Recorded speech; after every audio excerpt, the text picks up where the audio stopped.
Hello everyone. Welcome back to my General Hospital channel.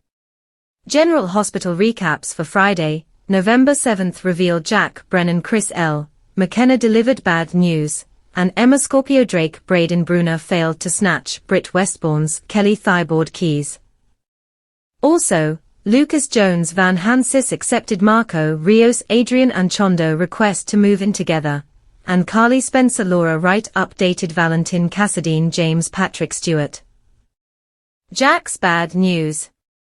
Jack called Laura Collins, Jeannie Francis, to his office to inform her that Anna Devane Finola Hughes had contacted him about the WSB recalling her for a secret assignment.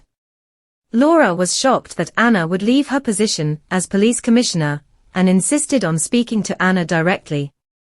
Jack told her that Anna was unavailable, which made Laura go from doubtful to astonished, insisting he tell her the truth. Jack expressed regret and offered the WSB's help during Anna's absence, but the mayor refused any assistance. As Laura left, she reminded Jack that her granddaughter, Charlotte Cassadine Bluesy Burke, was not a pawn to be used for information from Valentin. Emma's failed key snatch. At Bobby's, after telling Charlotte they needed a key fob to enter Professor Henry Dalton's, Daniel Goddard, lab, Emma noticed Britt holding her key fob. Britt was making a call to inform someone she wouldn't be going to PCU today due to the mayoral debate. Emma approached Britt to buy her a coffee as a gesture of goodwill and apologized for her earlier comments in Dalton's office, expressing her eagerness to collaborate. However, Britt stated they would not be working together, and that she would avoid the lab when Britt's phone rang. She dumped her bag on the table to locate it. While she was on the phone, Emma attempted to grab the keys, but failed as she departed. Britt acknowledged Emma's apology, but cautioned that the lab was restricted to authorized personnel only. Lulu updated Charlotte on Valentin's possible prison transfer. Lulu Spencer Alexa, having spooning sat down with Charlotte to share that Jack was thinking about moving Valentin to a WSB prison in America. Charlotte understood that the more she visited her father, the more information Jack could extract from him, but she was still pleased at the thought of having her dad closer to home. Lulu was concerned that getting closer to Valentin would put her in more danger, but Charlotte argued that she would do the same if Grandpa Luke Spencer Anthony Geary were alive and in prison. She also reminded Lulu that when things got too risky, her father sent her back to her mother for her safety. Lulu was amazed at her daughter's wisdom about such situations. Laura came to Bobby's and caught up with Lulu, after asking Emma about Anna.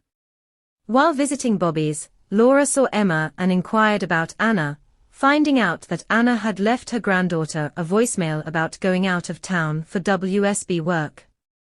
She then went to greet her daughter and granddaughter, but Charlotte stepped away to speak with Emma, allowing Laura to sit with Lulu at the table.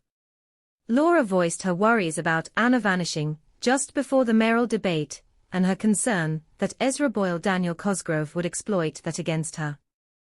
Lulu offered her assistance, but Laura insisted it was her responsibility to ensure the voters recognized Boyle as a fraud. Charlotte checked in with Emma, who said she couldn't get the key, but stressed that they needed to access the lab tonight. The mayoral debate would mean no one would be monitoring the science building, although they still needed the key. Lucas agreed to move in with Marco. Jack pay for endangering her daughter and lying to her about it. Valentin instructed Carly to keep track of everything Jack said or did, assuring her he would know what was important, and he hoped to be back in the States in a few weeks. Jack believes he's untouchable, he stated, but he has two vulnerabilities. His pride and you. His pride is unstoppable, which leaves just you. Together, we'll take him down. Jocelyn went back to the WSB office and checked back in with Jack. Meanwhile, Jocelyn went back to Jack's office to inform him that she didn't learn anything from her uncle, because Marco had arrived to invite Lucas to live with him. She thought that was a fortunate turn of events, but Joss was worried that if Jen Sidwell Carlo Rota was as dangerous as they believed, she needed to alert Lucas. Jack reminded her of her job responsibilities, and warned her that he would accuse her of treason if she spoke to her uncle. He declared that Lucas had now become a valuable asset, and they needed to take advantage of this chance. He encouraged her to persuade Lucas to move in with Marco and support the idea, then called Vaughan to brief him on the situation. Ava warned Sidwell not to cross Sunny. At Windermere, Ava wanted to discuss art for the estate, but Sidwell attempted to shift the conversation to Sunny Corinthos Maurice Bernard.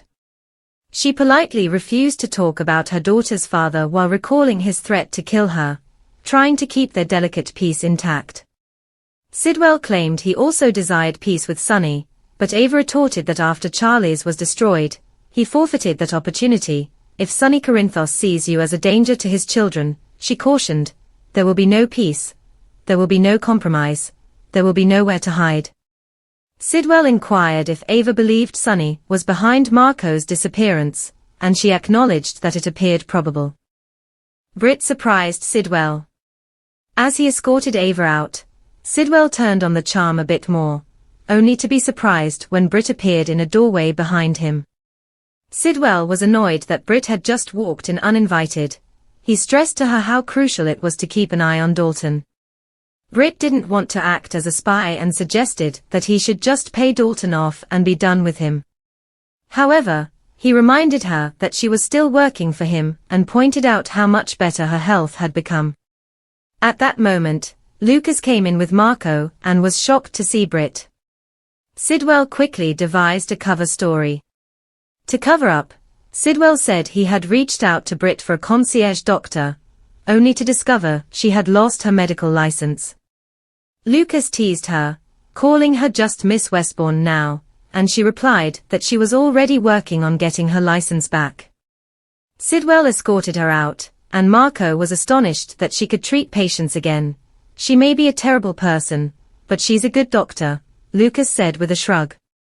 I mean, she was before she died. Sidwell returned to them, trying to laugh off Britt's attempt to deceive him, and asked Lucas not to bring this up at the hospital. Marco then told his father that Lucas had agreed to move in, unaware that Britt was eavesdropping at the window. Jason updated Sunny.